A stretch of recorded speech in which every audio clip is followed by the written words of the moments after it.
그리스도인의 경건 생활 그 두 번째, 기도에 대한 부분입니다. 우리는 지난주에 그리스도인의 경건 생활에 있어서 가장 경계해야 하는 것을 배웠습니다. 그것은 사람에게 보이려고 경건을 가장한 자기 의를 행하는 것이라고 했습니다. 이것은 기도에 있어서도 마찬가지입니다. 오늘 본문을 보면 너희는 기도할 때에 외식하는 자와 같이 하지 말라고 합니다. 외식이란 말을 국어사전을 찾아보니 겉만 보기 좋게 꾸며내는 일이라고 합니다. 속은 비었는데 거칠애만으로 사람들을 현혹시키는 일이 외식이라는 거죠. 문제는 우리가 왜 외식을 하게 되는가입니다. 그것은 요컨대 사람을 의식하기 때문입니다. 기도를 하나님과의 관계로 보지 않고 사람을 의식하기 때문에 기도에 있어서도 외식을 하게 되는 거죠. 일반적으로 외식에는 세 가지 유형이 있다고 합니다. 먼저는 악하면서도 선을 가장한 유형입니다. 이런 유형의 사람들은 남을 속이는 걸 스스로가 알고 있습니다. 때문에 자신의 악함을 감추려고 선한 척을 하는 거죠. TV를 보면 그런 사람들의 이야기가 많이 나옵니다. 일례로 아동센터 하면서 많은 아이들 거두고 살아서 주위에는 천사라고 알려진 목사가 알고 보니 아이들을 성폭행하고 재산을 빼돌리고 부를 축적하고 살았던 인면수심의 사람이었다는 것. 그렇죠?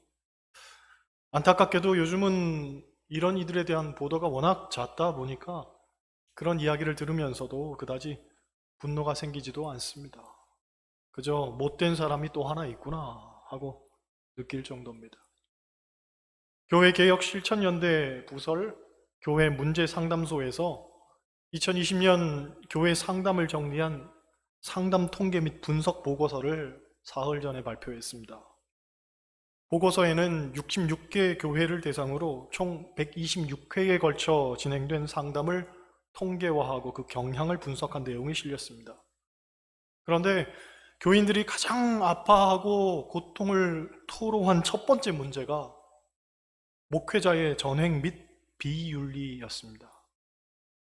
재정에 대한 전횡, 인사 및 행정에 대한 전횡, 그리고 바르게 살지 못함을 넘어서 악하기까지 한 목회자로 인해 교인들이 힘들어하고 있다는 겁니다. 어떤 면에서 목회자는 세상이 기대하는 선함의 대표적 사람이라고 할 수 있습니다.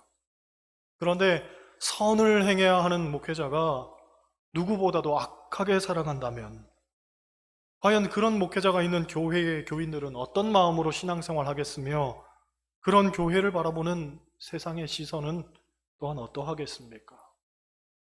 속상한 이야기지만 지방회와 연합회 활동을 하면서 정말 수준 이하의 목회자를 만날 때가 있습니다.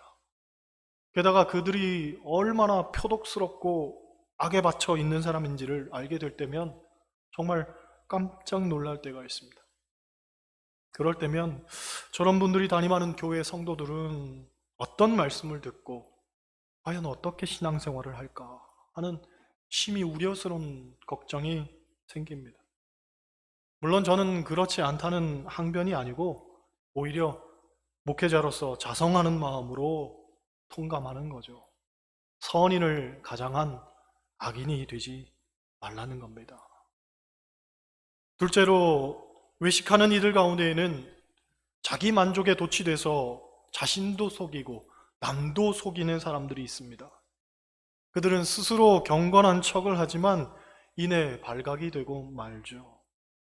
본문을 보면 예수님은 바리새인들을 대해 책망하는 말씀을 하십니다. 5절을 보면 그들은 큰 거리 어귀 위에 서서 기도하기를 좋아한다고 말합니다. 사실 이 말씀의 배경은 이렇습니다. 바리새인들은 원래 오전 9시, 12시, 3시 이렇게 하루 3번 회당에 가서 기도를 했습니다. 그런데 살다 보면 어떨 때는 시간을 맞추지 못할 때가 있습니다.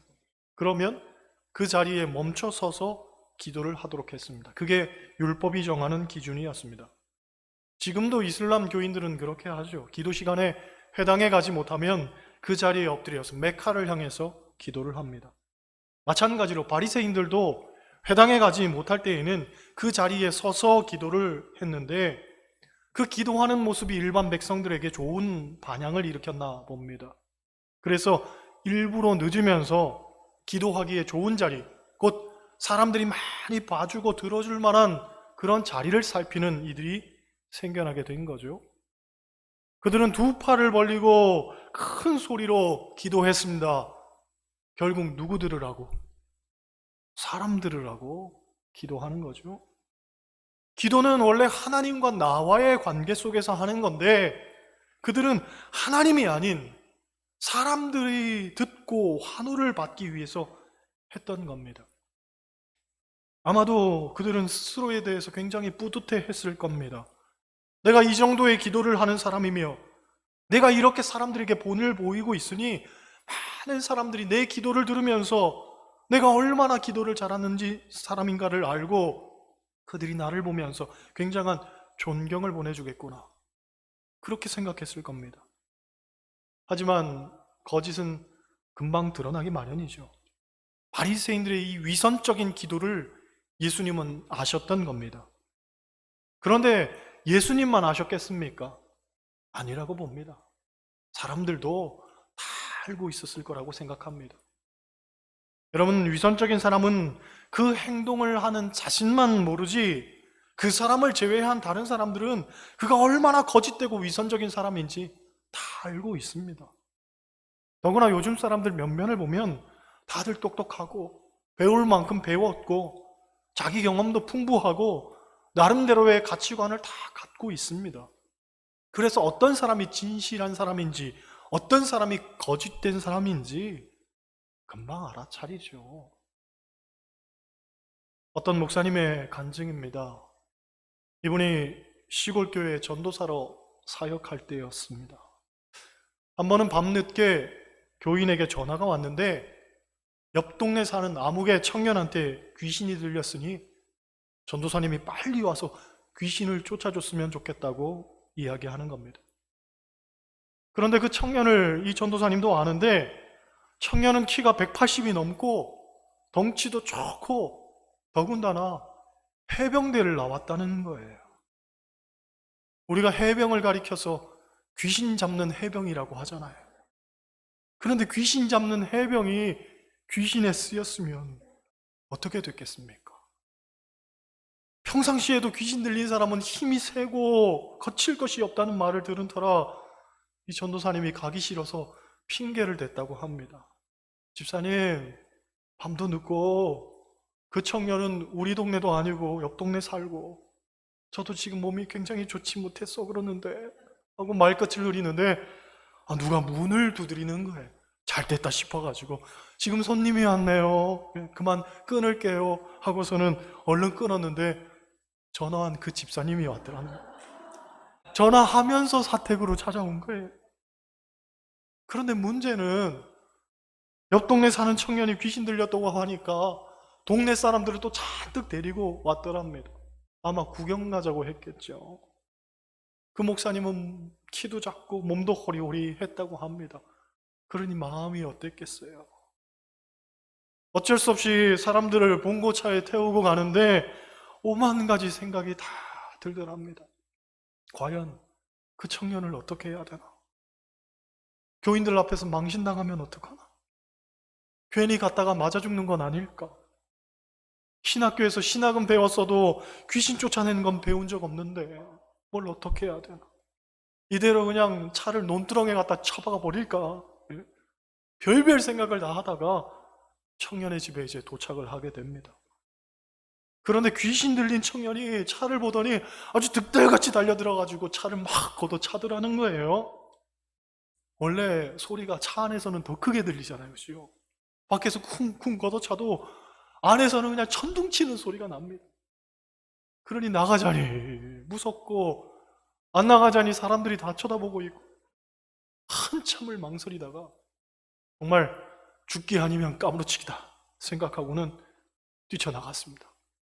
가슴이 그냥 쿵쾅 쿵쾅 심장이 뛰는데 겨우 억누르면서 그 청년을 노려보면서 한 걸음 탁 내디뎠는데 이게 웬걸?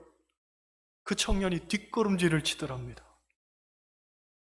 그래서 한 걸음 더 디뎠는데 또다시 뒷걸음을 치는 거죠. 그 순간 됐다 하는 안도가 들었습니다. 그래서 예수의 이름으로 명하노니 하고 소리를 쳤는데 벌써 그 청년이 뒤로 나자빠져서 거품을 하얗게 물고 있더라는 거죠. 사람들하고 청년을 집 안으로 데려다가 안방에 눕혀놓고 찬송을 불렀습니다.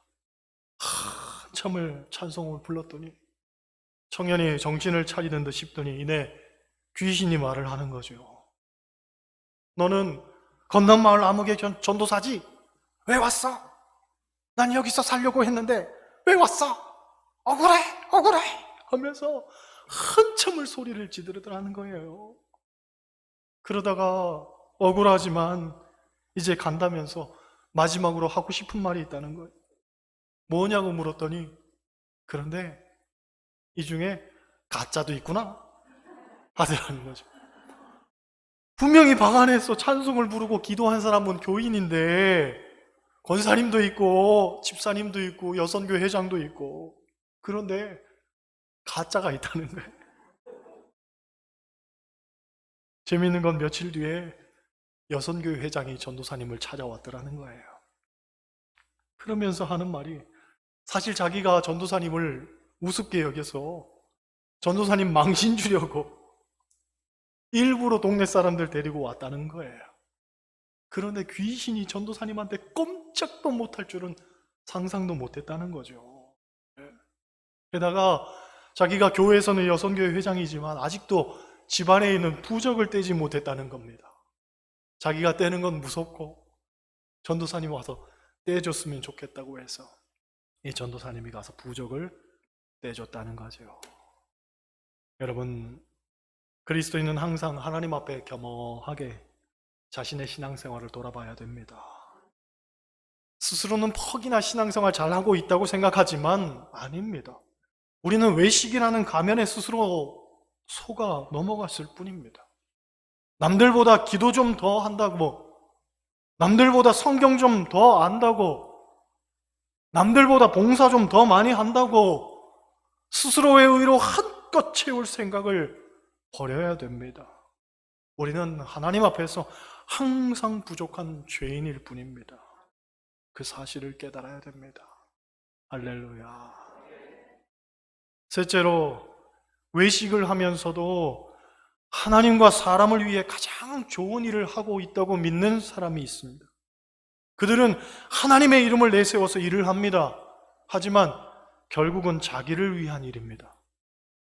사람들에게는 하나님을 말하지만 하나님은 그 일을 전혀 기뻐하지 않으시는 거죠. 얼마 전 어떤 집사님을 만났는데 그분이 다니는 교회 목사님이 교회 음향을 바꾸겠다고 교인들에게 1억을 헌금하라고 했다는 겁니다. 물론 그 일이 마냥 나쁘다는 건 아니지만 왜 하필 지금이냐는 거죠. 코로나 때문에 교인들이 지금 얼마나 힘든지, 또 경제적으로 얼마나 불안하고 어려운지 그분은 전혀 가늠도 못하고 관심도 없다는 거예요. 그러니 당신이 볼 때에는 하나님의 일을 한다는 명분을 내세우지만 사실은 자기 좋은 일에 골몰하고 있을 뿐이라는 겁니다. 비견한 예지만 그동안 한국 교회가 교인들의 고혈을 짜내어 자기 영달의 도구로 삼았던 무수한 목회자들로 인해 오늘날과 같은 처참한 현실을 맞이한 게 사실입니다. 그들은 하나같이 하나님의 이름 팔아 자기 배를 채우는 데에 급급했습니다. 물론 잠깐은 화려한 성공처럼 보였습니다. 사람들은 환호했고 그들은 하나님의 이런 세속적 성공과 물량적 팽창의 축복 가운데 계시는 것처럼 설파했습니다. 하지만 시간이 지나면서 너도 알고 나도 알게 됐죠. 그건 외식일 뿐이었고 그 속에 하나님은 없었고 하나님은 전혀 그것을 기뻐하지 않으셨습니다. 게다가 그렇게 느낀 것은 우리만이 아니었습니다. 세상도 이 외식의 껍데기 속에 감추어진 교회의 본 모습을 알게 된 겁니다. 자연히 그들은 교회를 향해 등 돌리고 냉소적으로 변해간 겁니다. 여러분, 우리가 가진 이 외식의 허울을 이제는 벗어야 됩니다. 교회는 더욱 하나님 앞에 진실되고 참되게 나아가야 됩니다. 그리고 하나님 중심의 신앙생활을 회복해야 됩니다. 우리의 기도도 마찬가지죠. 기도는 사람의 관심을 받는 것에서부터 벗어나서 하나님께로 향해야 됩니다. 6절 이하를 보면 예수님은 우리의 기도가 오롯이 하나님께로 향할 수 있는 3가지 방법을 가르쳐주고 있습니다.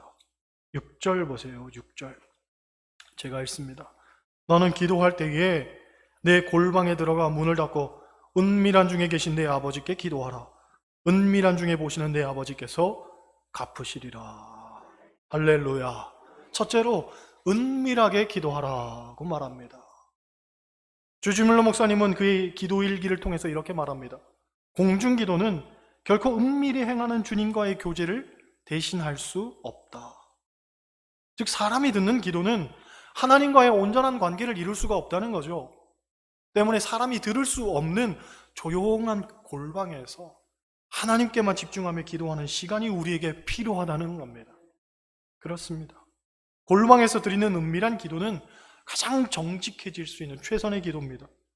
일반적으로 사람들이 듣는 기도를 드릴 때에 우리는 미사여구를 사용하면서 사람들이 듣도록 기도하지만 골방에서는 그럴 필요가 전혀 없습니다. 그야 말대로 무장 해체해도 괜찮은 겁니다. 어떤 교회에서 이런 일이 있었다고 합니다. 어느 집사님이 기도 시간에 은혜를 너무 많이 받았습니다. 그래서 하나님 앞에 소리를 높여서 가슴을 치면서 기도를 했습니다. 하나님, 제 남편 좀 어떻게 해주세요. 그 인간이 바람을 펴가지고 지금 집안이 쑥대밭입니다. 하나님. 정말 진실하고 신실하게 하나님 앞에 소리쳐서 기도했지만 그 소리를 옆에 있던 김 집사가 들은 겁니다. 뿐만 아니라 그 뒤에 있는 박 권사도 들은 겁니다. 게다가 그 뒤에 있던 이장로도 들은 겁니다. 그러니 소문이 순식간에 교회 안에 퍼져서 통성기도 때문에 온 교회가 시험든 겁니다. 결국 그 집사님은 통성기도 한번 잘못했다가 교회를 떠나게 되었다는 웃픈 이야기입니다. 그런 거죠. 옆에 누가 듣고 있으면 함부로 기도하지 마세요. 그냥 조용히 골방에서 은밀하게 하나님께 집중하며 기도하시길 바랍니다. 7절 보세요. 7절 제가 읽습니다. 또 기도할 때에 이방인과 같이 중언부언하지 말라. 그들은 말을 많이 하여야 들으실 줄 생각하느니라. 둘째로 중언부언하지 말라고 합니다. 그런데 어떤 분들은 이 중언부언하는 것에 대해서 잘못 알고 있는 경우가 있습니다. 중언부언하는 기도는 똑같은 말을 마냥 되풀이하는 기도가 아닙니다. 오히려 확신 없이 드리는 기도가 중언부언하는 기도라고 할 수 있습니다. 그래서 어떤 신학자는 이런 말을 합니다. 한마디의 기도라도 하나님 앞에 서지 못하고 확신 없이 하는 기도는 중언부언하는 것에 불과하다. 그러나 밤낮으로 계속해서 한 가지 일만을 구하는 자라도 참되게 주 앞에 서서 확신을 가지고 구하는 기도는 결코 중언부언하는 기도가 아니다. 그렇습니다. 성경에서 말하고 있는 중언부언의 기도는 확신 없는 기도를 가리키는 겁니다. 우리의 마음 가운데 확신이 없이 드리는 기도는 하나님이 듣지 않으신다는 거죠. 감리교회가 자랑하는 선교사 중에 스탠리 존스라는 분이 있습니다. 그분은 생애의 대부분을 인도에서 선교 활동으로 보냈습니다. 그분의 책 가운데 Divine Yes라는 책이 있습니다. 직역하면 신성한 예스 혹은 긍정적인 대답 이렇게 말할 수 있습니다. 아무튼 이분이 69세에 중풍병에 걸렸는데 본국으로 송환되어서 5개월 동안 이 책을 썼습니다. 이 책을 보면 그분의 가치관을 알 수 있는데 믿음이란 디바인 예스라는 거죠. 곧 하나님의 말씀에 대해서는 어떤 경우에도 예 하며 긍정하며 대답하는 것이 믿음이라는 거예요. 그래서 이분이 중풍병으로 병원에 누워 있으면서도 간호사에게 이런 부탁을 했습니다. 간호사님, 아침에 저를 보러 올 때에는 굿모닝, 좋은 아침 이렇게 인사하지 말고 나사렛 예수의 이름으로 명하노니 자리에서 일어나라 이렇게 말해주세요. 간호사가 얼마나 황당합니까? 그렇죠? 아침에 인사할 때는 그렇게 하라고 하니까 황당하잖아요. 하지만 중풍병으로 누워서 이제 죽을 날만 기다리는 노인이 그런 부탁을 하니까 거절할 수 없어서 매일 아침 이 존스 목사님 병실에 들어올 때에는 큰 소리로 외쳤습니다. 나사렛 예수 이름으로 명하노니 일어나 걸으라. 아멘 하신 분에게는 그런 역사가. 놀라운 건 이분이 69세기에 중풍에 걸렸으니 아무도 이분이 일어설 거라고 생각하지 않았습니다. 그런데 병원에 입원한 지 5개월 만에 자리를 털고 일어났습니다. 그리고 그 후로 20년을 건강하게 사역하다가 하나님의 부르심을 받았습니다. 병원에 입원해 계신 분께 우리가 신방을 가면 보통 이런 기도를 합니다. 하나님 고쳐주세요. 일어서게 하옵소서. 깨끗이 낫게 하옵소서.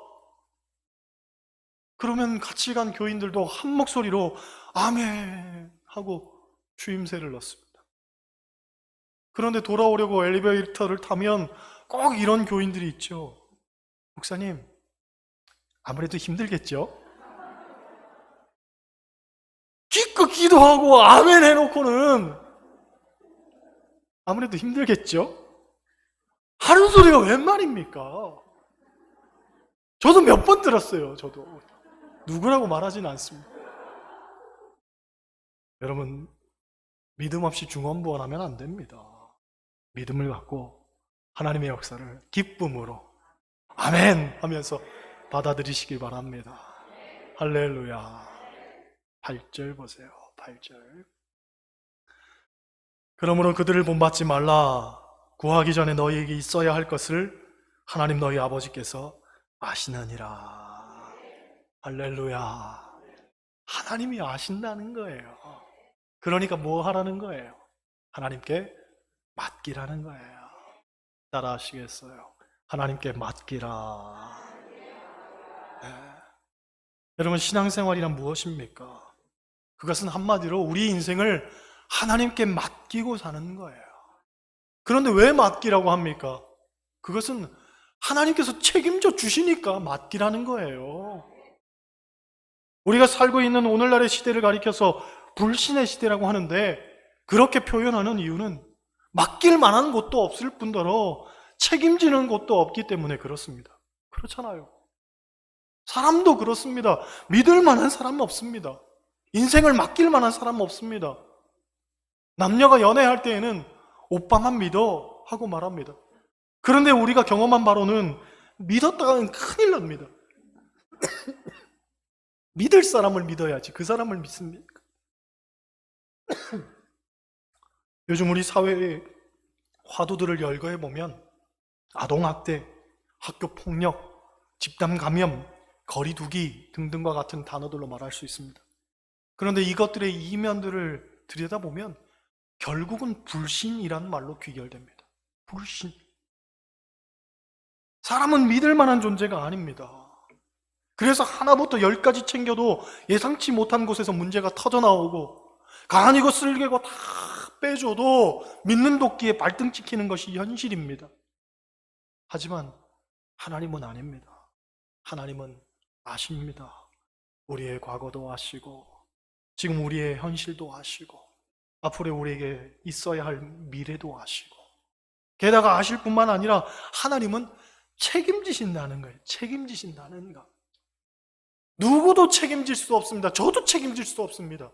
그런데 하나님은 책임지신다는 거예요.